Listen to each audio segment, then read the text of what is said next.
Whenever there is a rising power and an established power, it always leads to conflict. So China जो है, that's the rising power, और US being the established power, they might eventually end up leading to conflict because China ने तो business first की policy दी हुई है ना, but US चाहते ना चाहते China को ड्रैग कर रहा है वॉर्स के अंदर।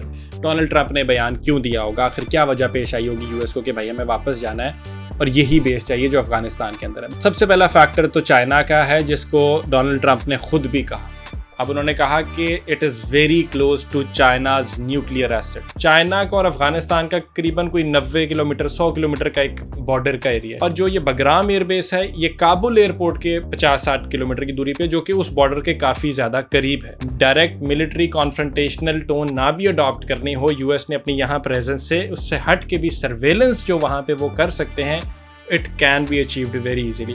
इसी से हट के रशिया की क्लोज प्रॉक्सिमिटी भी है। Russia being the second factor in why would the US want the Bagram airbase, because Russia के जितनी भी इन्फ्लुएंस है उसको काउंटर करने के लिए इससे ज्यादा करीब US के पास कोई और पोजीशनिंग नहीं है। सेंट्रल एशियन रिपब्लिक्स हो या उससे आगे जाके रशिया हो, तो उसके अंदर भी अगर सर्वेलेंस करनी है, मॉनिटरिंग करनी है, स्पाइंग करनी है, तो उनके इन्फ्लुएंस को अगर काउंटर भी करना है, उनका चाइना के साथ जो ताल्लुकात हैं उनको मॉनिटर करना है, उनका जो अलायंस बनता है पाकिस्तान के साथ against Israel, against US, against India, इस सारे को मॉनिटर करने के लिए दूसरा फैक्टर जो समझ में आता है, हो सकता है सपोजिटली वो रशिया का फैक्टर हो। इसके अकॉर्डिंगली पॉलिसी बन सकती है। तो China is there, Russia is there, third is the Iran factor. Iran को आप कैसे इग्नोर कर सकते हैं? ईरान के ऊपर अपने B-2 बॉम्बर्स भेज दिए थे उन्होंने इजराइल के कहने के ऊपर जाके, न्यूक्लियर उनकी जो प्रोलिफरेशन है उसको रोकने के लिए। सो ईरान फैक्टर भी है। तो ये 3 फैक्टर्स आपको ग्लोबल फ्रंट के ऊपर नजर आते हैं कि उन्होंने क्यों हो सकता है कि वहां पे बगराम एयरबेस उनको चाहिए।